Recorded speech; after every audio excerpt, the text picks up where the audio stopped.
November 11, 1978, a dirt ramp in Georgia. A stunt crew packs the trunk of an orange 1969 Dodge Charger with hundreds of pounds of concrete. The car screams toward the ramp, hits 16 feet of air, flies 82 feet, and slams down so hard the frame bends beyond repair. The car is destroyed. The show hasn't even aired yet, and that wrecked, undrivable Charger becomes the only General Lee you'll see in every single one of 147 episodes for the next 7 years.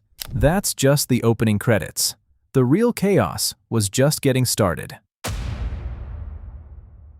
Fact 1. That car, Lee 1, never drove again after that jump. Suspension gone, frame twisted, completely totaled.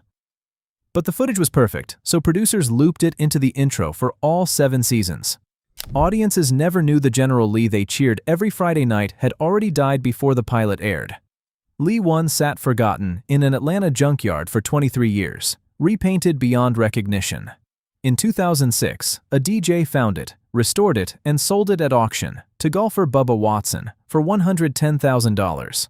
A car that flew once, broke forever, and came back worth a fortune. Fact 2. Producers wanted a real Georgia good old boy for Bo Duke. What walked in was an 18-year-old from Mount Kisco, New York.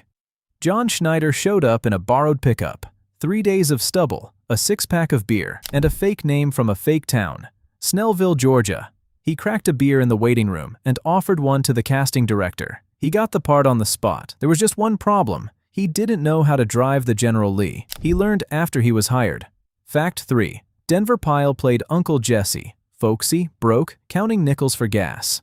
Off-screen, Pyle was buying up abandoned Texas oil wells nobody else wanted at $2.15 a barrel. Then, the 1973 oil crisis hit. Prices exploded. By 1981, Pyle had quietly made more money from oil speculation than from 3 decades of acting combined. He kept playing the broke moonshiner anyway. His reason, acting provides the cash flow I need for oil speculation, and besides, it's fun. Pyle stayed with the show through every season, never once letting the cameras in on the joke. The man teaching Bo and Luke to respect every dollar was, off-camera, sitting on an oil fortune most Hollywood stars could only dream about. Fact 4.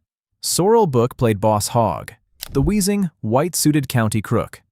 In real life, Book was a Yale-educated former Korean War counterintelligence officer, fluent in 6 languages, with an Emmy nomination already on his resume. To become Boss Hogg, the 5 feet 6 inches, 185-pound Book wore padding that added 5 feet to his waistline, modeled after real Southern senators he'd studied. A multilingual intelligence officer, buried in foam, built from real Washington, and audiences just saw a fat crook in a white suit. Book kept that gap a secret for years, slipping effortlessly between Boss Hogg's drawl and conversations in French or Russian the moment the camera stopped rolling. Co-stars who thought they knew him were stunned to learn just how much brainpower was hiding under that padded belly. Fact 5. Catherine Bach's original Daisy Duke costume, a poodle skirt matching the diner's tablecloths, plus go-go boots and a blonde wig, because the creator was obsessed with Dolly Parton. Bach refused, designed her own look, denim shorts and a homemade top, and producers loved it. Then CBS censors stepped in. The shorts were too revealing. Their fix: pantyhose underneath to cover her legs. It backfired completely. The sheer nylon only made her legs more eye-catching. Daisy Dukes entered the fashion dictionary forever, thanks to a censorship attempt that did the exact opposite of its job. Fact 6. When Warner Brothers wanted a promo poster, they pitched the full Farrah Fawcett treatment: bikini, oiled skin, glamour shoot. Bach said no. Grabbed her own shorts and a homemade top, picked some daisies, and shot the whole thing with a friend's camera in 1 hour. That poster sold 5 million copies and became one of the defining images of the 1980s, shot for $0 by an actress whose own talent agency had once dropped her for being not television material. Fact 7. For 7 years, Waylon Jennings narrated every episode and sang the #1 hit, Good Ol' Boys. But his face never appeared on screen, just his hands, playing guitar. His mother watched every week, waiting to see her son. She finally complained directly to him, so Jennings wrote an extra verse into the single. My mama loves me, but she don't understand. They keep showing my hands and not my face on TV. The joke became one of the song's most quoted lines. Fact 8. What viewers didn't hear in that warm, steady narration, Jennings was fighting severe addiction through most of the show's run, quietly falling apart behind a voice that sounded completely in control. He finally got clean in spring 1984. Months later in Welcome, Waylon Jennings, he appeared on screen for the first time, sober, healthy, 6 years after the show began. His mother finally saw her son. It just took him getting his life back first. Crew members later said nobody on set fully grasped what Jennings was carrying back then. He showed up, delivered every line in that same easy drawl, and went home to fight a battle the audience never saw coming. Fact 9. By 1982, the Dukes were a merchandising empire. Toys, lunchboxes, t-shirts, all carrying Schneider and Wopat's faces. The actors weren't seeing a cut. They walked off the show, suing Warner Brothers for $25 million in unpaid royalties. Warner countersued for $90 million. Denver Pyle gave a UPI interview suggesting there might be fancy bookkeeping going on the record. For weeks, the dispute played out in newspapers across the country. Two of TV's biggest stars accusing their own studio of shortchanging them, while Warner Brothers publicly fired back, insisting every contract had been honored to the letter.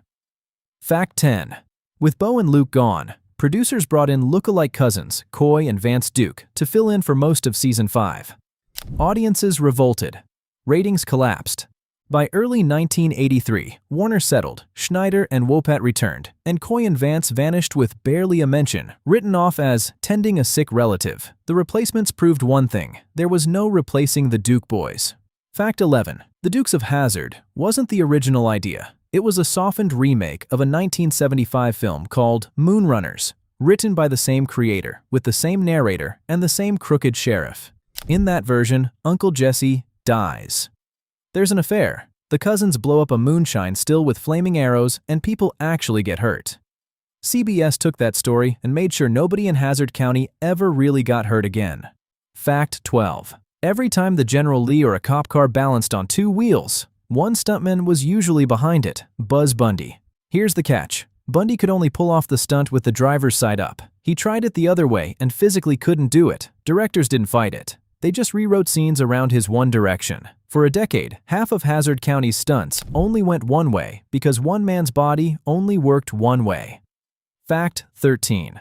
In 1983, the Dukes got an animated spin-off, complete with a globe-spanning car race and Uncle Jesse's pet raccoon, Smokey, who he read letters to every episode. Because Bo and Luke were still locked in their real-life contract dispute, Season 1 starred animated versions of Coy and Vance instead. Once Schneider and Wopat settled, Season 2 swapped them back in. No explanation, just a quiet cartoon character swap mirroring the real lawsuit. Fact 14. When Warner Brothers rebooted the franchise as a 2005 movie, the original cast was offered cameos. Schneider, Wopat, and Bach all read the script and turned it down flat. Ben Jones, who played Cooter for 7 seasons, went further. He called the film sleazy, boycotted the premiere, and said it shared nothing with the show's spirit. The people who built Hazzard County took one look at its future and walked the other way. Fact 15. 2006. Smallville, Season 5, an episode called Exposed. A Kansas senator named Jack Jennings shows up at the Kent farm, driving a blue 1968 Dodge Charger. Jack Jennings is played by Tom Wopat. Jonathan Kent is played by John Schneider. Bo and Luke Duke reunited on screen with a Charger 20 years later, and the senator's name is a quiet nod to Waylon Jennings. No fanfare, no wink to camera, just two old friends and a familiar car, hiding in plain sight. Fact 16. Two actors who sued the studio, got replaced, came back and watched their show get rebooted without them. Found their way back to each other anyway, on a different show, in a different car, 20 years later. No press release, no reunion special, just two old friends, a familiar engine, and a story that refused to stay finished. 20 years later, Bo and Luke were still riding together. Some roads just take longer to come home.